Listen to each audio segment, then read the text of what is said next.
여호수아 24장 1절부터 7절까지. 오늘 읽은 본문은 아마 오늘 저녁 말씀으로는 시간적인 여유가 부족할 것 같아서 다음 주에도 함께 생각해 보려고 합니다. 먼저 여호수아 24장은 마지막 여호수아의 결론의 내용인데요. 이 결론의 내용을 여호수아가 기록할 때 마치 한 인간의 죽음을 앞두고 자손들을 불러놓고 유언하는 것과 같은 유언장에 기록된 내용이라고 해도 과언이 아닙니다. 왜냐하면 23장 14절에 보면 나는 오늘 온 세상이 가는 길로 가려니와 그렇게 말씀했거든요. 그러니까 자기 임종이 얼마 남지 않았다라는 얘기고, 자신의 임종의 마지막 순간에 가장 중요한 내용을 유언으로 남기는데, 여호수아가 이스라엘 온 백성들을 모아놓고 가장 중요한 유언의 내용은 하나님의 구원 역사입니다. 하나님이 어떻게 구원을 이루셨는가 하는 내용입니다. 그리고 하나님의 구원 역사는 인간의 이성적 가치와 기준으로는 도저히 이해가 안 되는 내용이다. 그 내용을 2절에 뭐라고 이야기하냐면, 곧 아브라함의 아버지 나홀의 아버지, 아브라함과 나홀은 형제예요. 데라가 강 저쪽에 거주하여 다른 신을 섬겼으나, 그러니까 아브라함과 나홀의 아버지 데라가 하나님 외에 다른 신을 섬기고 있었다. 그런데 하나님이 당신의 구원 역사를 이룰 때에 아브라함의 아버지와 아브라함까지, 75세 된 아브라함까지 다른 신을 섬기고 있을 때 불러냈다라고 얘기하는 거예요. 그러니까 구원은 사람에게 조건이나 자격이 주어지는 게 아니다. 인간에게 선한 자격이나 훌륭한 조건을 갖고 있는 사람을 구원해내는 게 아니라, 이렇게 허물이 많고 하나님을 알지 못하는 사람을 구원해내는 것이 하나님의 구원 역사다. 이렇게 얘기하는 겁니다. 그래서 이 하나님의 구원 역사는 은혜로 시작된다라고 얘기합니다. 하나님께서 아브라함에게 찾아가셔서 은혜를 베푸셨다. 그런데 하나님께서 아브라함에게 찾아가서 은혜를 베푸신 내용을 이제 쭉 설명을 하는데, 24장 전체에서 그 설명을 하는 장소가 어디냐면 세겜이에요. 세겜. 어디라고요? 세겜은 창세기 가면 여러 가지 사건이 일어난 장소인데, 오늘 구원 역사적 관점에서만 한 가지 내용을 보면 창세기 12장 6절부터 봅시다. 세겜이라는 장소의 장소적 의미, 왜 하나님께서 여호수아에게 세겜이라는 장소에서 이 마지막 유언과 같은 말씀을 하게 하셨을까 하는 내용을 구체적으로 설명합니다. 다 같이 6절 시작. 아브라함이 그 땅을 지나 세겜 땅 모레 상수리 나무에 이르니 그때 가나안 사람이 그 땅에 거주하였더라. 여호와께서 아브라함에게 나타나 이르시되 내가 이 땅을 내 자손에게 주리라 하신지라. 자기에게 나타나신 여호와께 그가 그곳에서 제단을 쌓고, 그곳 어디? 세겜에서 제단을 쌓고 거기서 베델 동쪽 산으로 옮겨 장막을 치니 서쪽은 베델이요 동쪽은 아이라. 그가 그곳에서 여호와께 제단을 쌓고 여호와의 이름을 불렀다. 그러니까 세겜이라는 장소는 하나님과 하나님의 구원 역사를 이루는 도구로 쓰임받는 아브라함이 인격적으로 만난 장소예요. 구원의 역사가 시작된 인격적인 장소예요. 그러면 예수를 믿는 모든 성도들도 개개인이 하나님께서 성령을 통하여서 우리를 구원해 내신 하나님을 만난 인격적인 장소와 시간과 내용이 있는 거예요. 각자 개개인이 다 갖고 있어요. 상황은 다 달라요. 하나님이 나를 어떻게 부르셨나, 부르신 방법은 다 달라도 부르신 의미와 내용과 목적은 다 같아요. 의미는 뭐냐? 우리를 죄에서부터 구원해내서 의인으로 인정해 주시는 의미를 갖고 있어요. 내용은 뭐냐? 주님 앞에 서서 주님의 백성으로 평생을 살도록 우리를 선하게 인도하시겠다는 하나님의 의지예요. 목적은 뭐냐? 우리로 하여금 이 땅에서 자기를 위하여 살지 않고 하나님의 영광을 위하여 살도록 부르셨어요. 그게 다 똑같아요. 다 똑같아요. 그 하나님의 부르신 목적은 달라도 부르신 의미와 내용과 본질은 같다. 그러니까 우리가 아브라함은 아니어도 하나님이 아브라함을 부르실 때 그 목적이나 우리를 부르실 때의 목적이 같아요.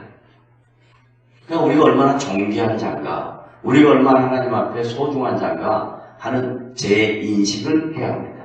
자, 그래서 이 세겜 땅에서 하나님께서 아브라함을 통해서 인격적인 구원 계획을 가르쳐 주시고 깨닫게 하시고, 그리고 실제적으로 그의 인생 속에 개입하셨던 내용을 여호수아 24장 마지막 결론에서 다시 한번 재확인하는 거예요. 그러면 보세요. 이제는 성경을 구조적으로 설명합니다. 창세기, 그 다음 뭐예요? 출애굽기, 그 다음 뭐예요? 그 다음 뭐예요? 그 다음 뭐예요? 자, 이게 뭐냐면요, 창세기는 모든 것의 시작을 기록하는 거예요. 모든 것의 시작. 자, 어떤 시작이냐? 하나님 창조의 시작, 인간의 범죄의 시작, 창세기 1장 하나님의 창조,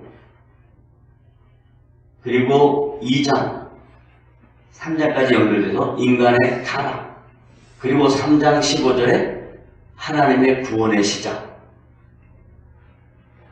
예수 그리스도가 오실 것을 처음에 예언한 내용이 창세기 3장 15절이에요. 그러니까 1장부터 3장까지 창조, 그 다음 뭐라고요? 타락, 그 다음 뭐예요? 구원. 이게 성경의 구조적인 내용이에요. 그리고 그 다음 4장부터는 하나님의 구원 역사가 이 세상 속에서 이루어진다 하는 것을 보여주는 거예요. 그래서 11장에 가면 궁극적으로 세상 역사의 마침표예요. 세상 역사의 마침표. 세상 역사의 마침표가 뭘까요? 어떤 사건일까요?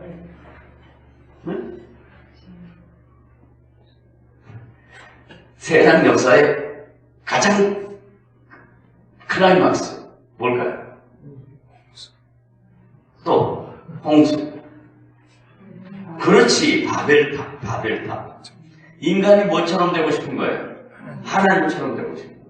이 세상 역사의 마침표에 바로 이어서 12장에 그 인간의 세상 역사의 마침표 안에 살고 있는 누구? 아브라함을 뭘로 시작했다고? 구원 역사의 시작으로 하신 거예요. 그래서 창세기는 하나님이 이제 구원해 내시는 구원 역사의 과정을 쫙 설명하는. 그러니까 창세기 읽으면요 굉장히 재밌어요. 다이나믹해요. 그리고 이제 와가지고 구체적으로 구원 역사를 예언한 내용을 성취한 게 누구냐면 출애굽기의 대표적인 주자로 나는 누구예요? 모세예요. 모세, 물에서 건져냈다 하는 의미를 갖고 있지만 이 모세는 어원적으로 예수 그리스도가 하나님의 아들로 오실 예수 그리스도에 대한 의미와 똑같아요. 이게 구원이에요, 구원. 그래서 하나님의 구원 역사의 도구로 모세가 쓰임을 받았어요. 그래서 히브리서 4장에서는 모세를 뭐라고 이야기하냐면 여호와의 집에 뭐라 그래요? 종이라고 그래요. 거예요. 여호와 집의 종이라고 해요. 종. 그러니까 구원 역사의 가장 중요한 자리는 예수님이 구원 역사의 중심에 계시고 구원 역사를 이루는 도구로서 모세는 예수님의 구원 역사에 대한 예언자로 오신 거예요. 그러니까 예수와 그리스도를 모세와 예수를 대조해요. 그래서 여기는 종, 그 다음에 그리스도는 뭐라 그래요? 아들 그래요. 그래서 우리는 아들의 양자의 영을 가졌어요? 종의 양자의 영을 가졌어요? 아들의. 그러면 이 종은 뭐냐면 율법의 아래에 있는 거예요. 근데 아들은 뭐예요? 복음 아래에 있는 거예요. 복음 아래. 이런 대조를 통해서 출애굽기에 이제 하나님의 구원 역사가 스펙타클하게 막 나타나는 거예요. 그리고 난 다음에 구원받은 백성들에게 구별되게 살아라 라고 가르치는 내용이 뭐라고요? 레위기예요. 근데 우리는 레위기 읽으면 다 덮잖아요. 다 덮어요. 다 덮어요. 근데 레위기를 제대로 읽으면 레위기만큼 의미가 풍성한 게 없어요. 굉장한 내용을 담고 있어요. 그 다음에 이제 하나님의 구원받은 백성들의 수를, 넘버스, 사람들의 수를 민수, 사람 민자, 수숫자예요. 사람들의 수를 기록하는 거예요. 그리고 난 다음에 신명기 꼭 지켜야 될 말씀, 꼭 하나님의 백성이 지켜야 될 말씀 이렇게 해놓고 그 다음 모세의 대를 이어서 누가 온다고요? 여호수아가 와요. 그래서 이 여호수아가 하나님의 구원 역사의 부분적 결말을 짓고 있는 거예요. 여호수아 지나고 나면 사사기가 나와요. 사사기의 가장 중요한 특징은 뭐냐? 사사기의 가장 중요한 특징은 뭐예요?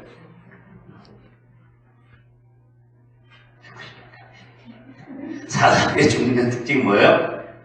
자기 소견에 옳은 대로 하더라요. 자기 소견에 옳은 대로.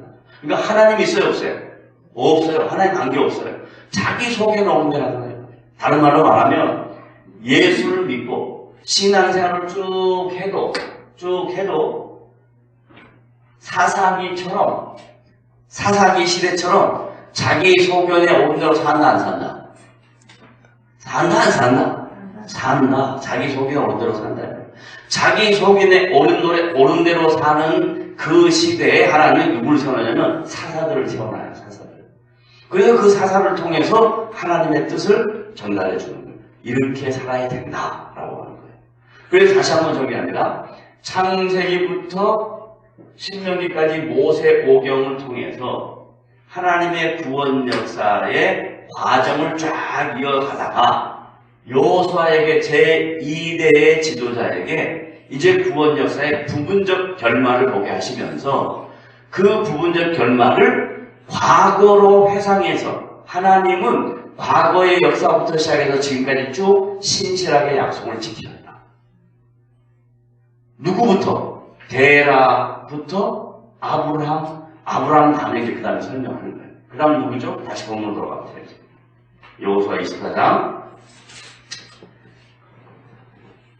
1절부터 다시 읽어봐요. 시작. 여호수아가 이스라엘 모든 지파를 세겜에 모으고 다 모든 백성이 모였어요. 다 인격적으로 설명하려고 그러는 거예요. 어느 누구도 빠지지 않고 다 모였어요. 모으고 그 다음에 이스라엘 장로들과 그들의 수령들과 재판장들과 관리들을 부르매 다 백성들 모아놓고 그 다음에 지도자를 뽑아서 부르고 그 다음에 그들이 하나님 앞에 나와 선지라.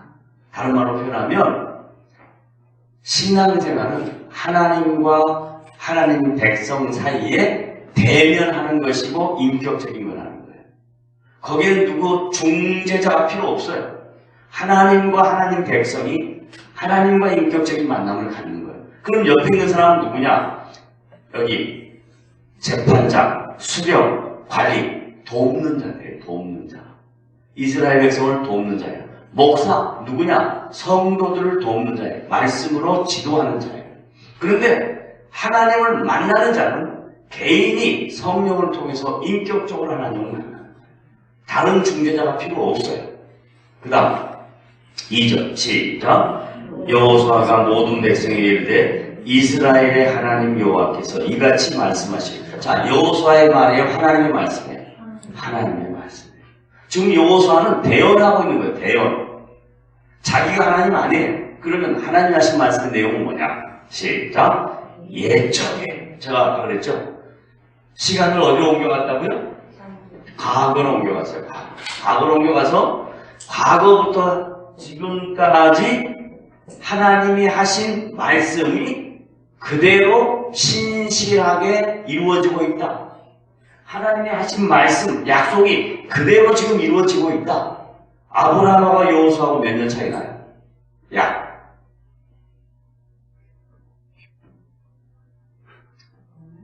100년? 100년밖에 안 되겠어. 봐봐요. 여호수아가 BC 2000년 사람이에요. 아니, 모세가. 그 다음에 여호수아, 아니, 내가 지금 모세가 그랬죠. 아브라함이 BC 2000년 사람이에요. 피곤해가지고 지금 머리가 왔다 갔다. 자, 아브라함은 BC 2000년 사람이에요. 그리고 여호수아는 BC 1400년 정도 사람. 그러니까 얼마 차이 나요? 한 600년 정도 차이 나요. 600년 동안 하나님이 역사 속에서, 시간 속에서 당신이 하신 말씀을 성실하게, 신실하게 지키셨다. 그 다음, 그래서 옛적에 어떻게 했다고요? 너희의 조상들, 곧 아브라함의 아버지, 나홀의 아버지 데라가 강 저쪽에 거주하여, 여기서는 강 저쪽에 거주하여 다른 신들을 섬겼으나, 그 다음에 누가? 내가, 하나님이 주도권을 갖고 있는 거예요. 구원의 주도권은 하나님이 갖고 계신다. 구원의 주도권은 하나님이 갖고 계신다. 내가, 이게 중요한 단어예요. 내가, 그 다음 너희의 조상 아브라함을, 목적어예요. 목적어. 너희의 조상 아브라함을 목적어예요. 도구예요. 그런데 우리는 자꾸 아브라함의 신앙을 본받자, 아브라함이 얼마나 훌륭한 사람인가, 이렇게 신앙생활을 이해하면 안 된다 이 말이에요. 아브라함은 돕고 우리도 똑같은 복을 한 말이에요. 근데 아브라함이나 우리나 다 거기서 거기에요. 어찌 보면 우리가 더 아브라함보다 더 훌륭한 사람인지도 몰라요. 왜냐면 아브라함은 계시가 부분적으로 알고 있는 거예요. 계시. 근데 우리는 하나님의 완전한 계시를 알고 있는 사람이에요. 다 주셨어요. 얼마나 대단한 사람들이에요. 네. 자, 내가 너희 조상 아브라함을 강 저쪽에서 이끌어내어. 이게 하나님의 의지적 표현이에요. 하나님이 그를 강 저쪽, 다른 신을 섬기는 데서부터 이끌어낸다. 이게 구원이에요. 하나님이 이끌어냈다. 이게 구원이에요. 이끌어내요. 구원만 시켰냐? 그게 아니고요. 이끌어내요. 그 다음 시작. 가나안 온 땅에 두루 행하게 하고, 첫 번째 가나안 온 땅에 두루두루 행하게 하시고, 그 다음 두 번째 뭐였어요? 그의 씨를 번성하게 하려고 그에게 이삭을 주었다. 이삭도 도구예요. 자, 그의 씨를 뭐하게 하려고? 번성하게 하려고. 왜 번성하게 하려고 했을까요? 왜 번성하게 하려고 했을까요? 세상하고 싸우라고요? 왜 하나님께서 아브라함의 씨를 번성케 하셨을까요?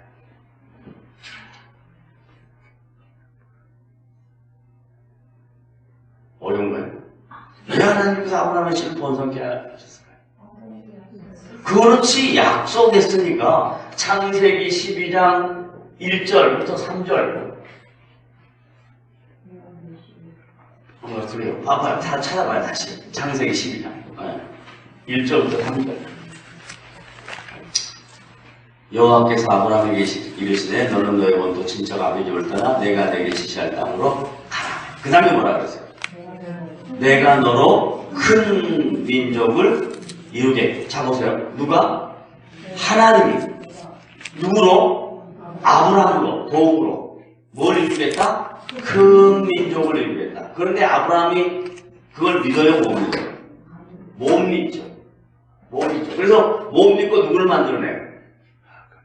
이스마엘을 만들어내잖아요.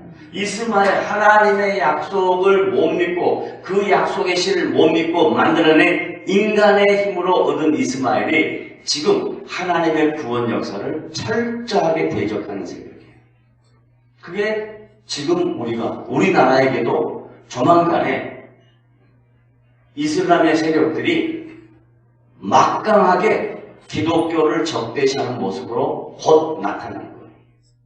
그런 상황이 굉장히 많이 벌어지고 있어요. 하나만 얘기할게요. 요즘 모든 정치인들에게 묻는 이슈 중에 하나가 이거예요. 동성애에 대하여, 소수 인권에 대하여 묻습니다. 근데 여러분, 왜 갑자기 그런 이야기가 이슈가 됐을까요? 그건 다른 게 아니고요. 이슬람의 전략이에요. 이슬람의 전략은 뭔 말이냐면 이슬람 사람이 동성애를 한다 이 말이 아니고 그 소수 인권 조례 안에 기독교가 다른 타종교를 소수 인권이니까 다른 타종교를 적대시하는 것을 막으려고 하는 내용이 동성애로 앞으로 내놓는 거예요. 그러니까 사람들 전부 다 지금 이게 동성애 문제라고 생각하는데 동성애 문제이기도 하지만 더 중요한 건 소수 인권을 딱 드러내면서 거기에 소수 인권이 믿는 종교를 탄압하지 못하게 하는 거예요. 그러면서 기독교가 이제는 나가서 전도도 못하게 하는 거예요. 소수인권법이 통과해버리면. 왜냐하면 소수인권자들이 믿는 종교도 종교니까 다른 사람에게 기독교인들이 전도 못하게 되어 있는 거예요. 그러니까 조만간에 우리나라도 그렇게 됩니다. 자, 영국이요. 18세기부터 영적 각성이 일어나고 대단한 종교 부흥이 일어났습니다. 그런데 소수인권 이것으로 유럽 사람들이 1960년부터 이슬람들을 다 받아들여요. 그 목적이 뭔 줄 아세요? 자기들 편하게 살려고. 3D에 이슬람 사람을 다 받아들였어요. 그 이슬람 사람들이 와서 다 어려운 일 다 했어요.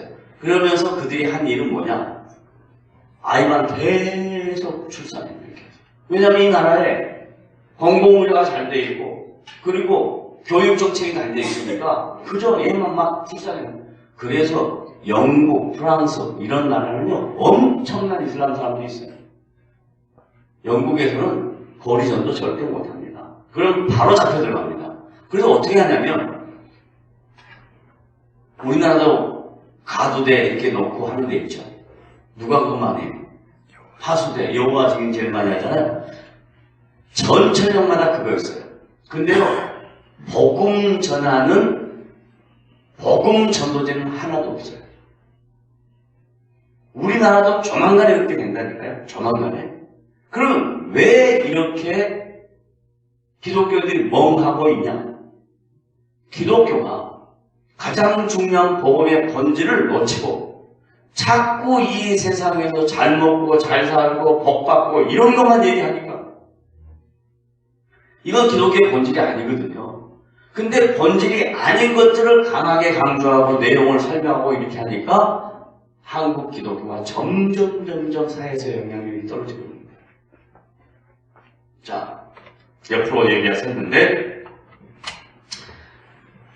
하나님께서 아브라함에게 약속한 그 씨를 번성하게 하려고 하는 목적. 왜 번성하게 하실까? 아까 창세기 12장 2절에 큰 민족을 이루겠고 그 다음에 너를 축복하는 자에게 내가 축복하겠고 너를 저주하는 자에게 내가 저주하겠고 그 다음 3절 제일 중요한 말씀이에요. 시작. 12장 3절 창세기 12장 3절 시작. 너를 축복하는 자에게 내가 너를 복을 내리고 너를 저주하는 자에게 내가 저주하리니 땅의 모든 족속이 너로 말미암아. 자, 땅에 어떻게 해요? 모든 족속이 어떻게 해요? 너로 인하여 목적어예요. 너로 인하여 뭐 한다? 복을 얻을 것이다. 이 복은 하나님의 자녀됨의 복이에요. 이 세상의 물질적 복이 아니고 하나님의 자녀됨의 복이에요. 하나님과 인격적인 교제를 할 수 있는 복이에요. 그러니까 하나님이 아브라함을 부르신 목적은 뭐냐면 모든 민족을 위하여 부르신 것이지 아브라함을 위하여 부른 게 아니라 이 말이에요. 하나님이 아브라함을 불러서 아브라함의 자손으로 오신 예수 그리스도를 통해서 모든 민족이 복을 얻게 하려고 아브라함을 불러내신 거예요. 근데 우리는 그렇게 생각하지 못하고 아브라함이 뭔 복을 받았냐? 자손의 복을 받았다. 아브라함이 뭔 복을 받았냐? 육축의 많은 복을 받았다. 그러니까 우리가 이 땅에 살면서 자손의 복도 받고 육축의 복을 받아야 된다. 이렇게 하면 그게 맞는 거라고 생각해요. 그거 아니에요. 그냥 한글만 잘 읽어도 알 수 있잖아요. 모든 민족이 너를 위하여 복을 받을 것이다. 그러면 모든 민족이 더 중요해요? 아브라함이 중요해요? 모든 민족이 더 중요하다는 모든 민족이. 이게 하나님이 구원해 내시겠다고 약속하신 하나님 자신의 의지예요. 그래서 지금 우리의 관심은 하나님께서 어떻게 말씀을 통해서 자신을 드러내시는가 이걸 확인하는 것이 하나님의 말씀을 배우고 듣고 보는 그런 목적이에요. 다시 이제 본문으로 돌아올까요? 그의 씨를 번성하게 하려고 그에게 누구를 줬다고요? 이삭을 줬어요. 이삭. 그러면 이제 오늘의 주제, 가장 중요한 주제 이삭입니다. 이삭. 그러면 이삭의 탄생부터 우리가 생각을 해야 돼요. 이삭은 아브라함과 사라의 인간의 노력의 산물입니까? 아니면 이삭의 탄생은 하나님의 개입하심입니까? 하나님의 개입하심이잖아요. 그러면 인간의 노력으로 얻어진 것이 아니고 하나님이 아브라함과 사라의 인생 속에 개입하셨으면 개입하신 이유가 있을 거 아니에요. 개입하신 이유. 그죠? 왜 개입하셨을까? 그러면 이삭을 통해서 오실 메시아를 예표하는 거예요. 오실 메시아를. 그러니까 이삭의 인생은 오실 메시아를 예표하기 위하여 있는 거예요. 그럼 어떻게 이삭의 인생에서 오실 메시아가 예표되었는가? 이거예요. 보편적으로 성경학자들이 이삭의 나이를 18세부터 25세 이하로 봅니다. 이 사이로 봐요. 이 사이로. 그러면 이때 가장 육체적으로 건장할 때예요. 그러면 만약에 20세로 잡으면 이삭이 20세로 잡으면 아브라함 몇 세요? 120세. 그럼 120살하고 20살하고 붙으면 누가 이길까? 제가요 얼마 전에 경주에 무슨 일이 있어가지고 이 자식이 이런 목소리 때문에 근데 120세하고 20세가 게임이 되겠어요? 또 이삭이 자기 아버지가 자기를 죽일 것이라는 것을 인지해요. 알아요. 어떻게 알아요? 이렇게 이야기했잖아요. 이삭이 아브라함에게 묻잖아요. 아버지 다 준비했는데 본점은 어디 있습니까? 이거예요. 본점은 어디 있습니까? 그렇죠? 이 아브라함이 뭐라 그래요? 하나님이 준비하셨다 그래요. 그러면 이삭이 그거 몰랐을까요? 알아요. 그 다음에 이제 같이 가요. 번제단에 올라가요. 아니 이게 말이 됩니까? 지금 자기를 죽여가는데 자기 아버지가 인간의 이성은 도저히 이해되지 않는 거잖아요. 그래서 뭐라고 이야기해요? 하나님께 아브라함에게 됐다. 내가 뭐였다? 여호와 이레로 준비했다. 그 말이 뭐냐면 여호와 이레 하나님이 미리 준비하신 그리스도가 오셔서 모든 민족에게 복을 주시기 위한 하나님의 구원을 이삭을 통해서 예표해 주신 거예요. 그러니까 우리가 이삭을 본받자 이건 말이 안 되는 거예요. 이삭의 인생은 뭐냐면 철저하게 하나님의 구원 역사를 이루는 도구로 자기가 있는 것을 정확하게 인식합니다. 그게 이제 로마서 9장으로 가면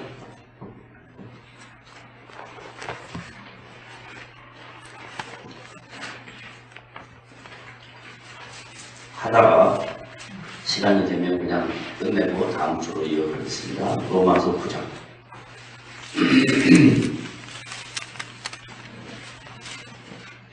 자, 앞에부터 다 읽어야 되는데 그냥 6절부터 보겠습니다. 로마서 9장 6절 시작. 그러나 하나님의 말씀이 폐하여진 것 같지 않도다. 이스라엘에게서 나는 그들이 다 이스라엘이 아니요 또한 아브라함의 씨가 다 그의 자녀가 아니라 오직 이삭으로부터 난 자라야 내 씨라 불리라 하셨으니. 그러면 여기서 이삭으로부터 난 자가 내 씨다 할 때 이 이삭은 아까 누구를 예표한 거라고 그랬죠? 예수를 예표한 거예요. 그러면 이삭으로부터 난 씨다 그럴 때는 혈통적인 게 아니잖아요.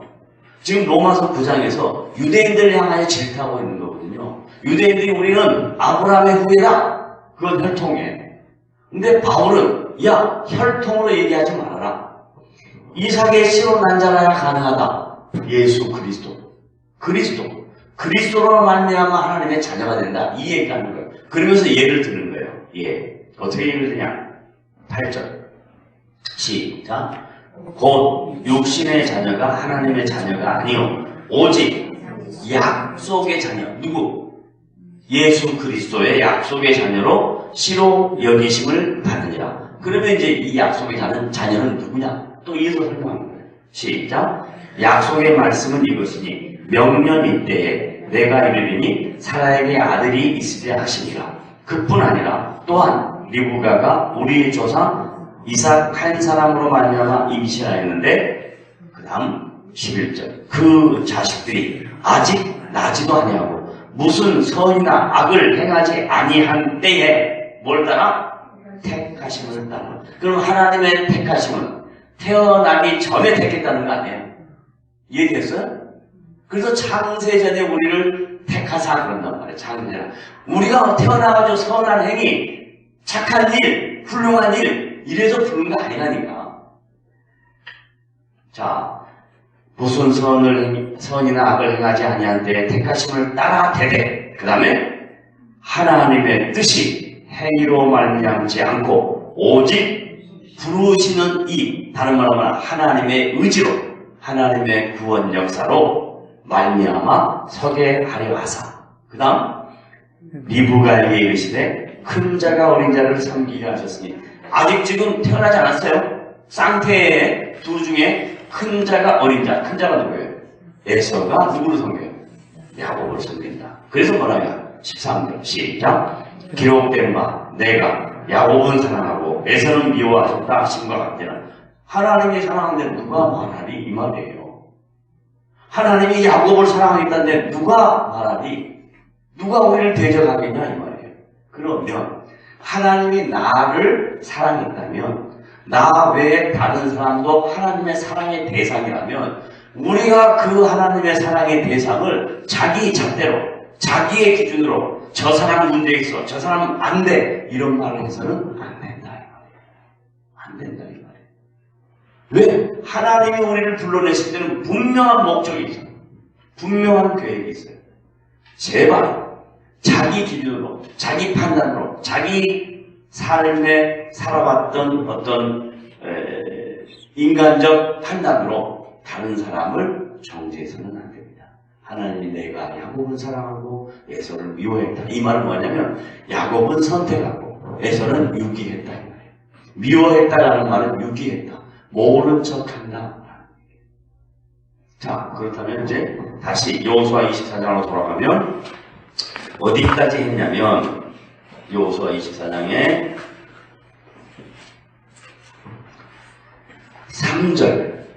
3절까지 했거든요. 내가 너희 조상 아브라함을 강저 쪽에서 이끌어내어 가나안 온 땅에서 우행하게 하고 그 시에를 번성케 하고 그에게 이삭을 주었다. 여기까지 했어요. 이삭을 하나님이 왜 주셨는가? 예수 그리스도의 예표로 주셨다. 그리고 하나님이 이삭을 통해서 당신의 구원 역사를 이루어 가신다. 다음 시간에 이어서 가도록 하겠습니다. 기도하겠습니다. 하나님 아버지, 명절을 앞두고 있는 수요일 저녁 기도의 시간에 함께 모여서 말씀을 나눌 수 있도록 도와주신 것 감사합니다. 이번 한 주간 명절을 통해서 각자 자신의 삶을 하나님 앞에 돌아볼 수 있는 계기로 삼게 하시고 많은 친지를 만날 때 우리가 그리스도인으로서의 더 풍성하고 더 아름다운 삶을 나누는 귀한 시간들이 되도록 도와주시옵소서. 예수님의 이름으로 기도합니다. 아멘. 각자 기도.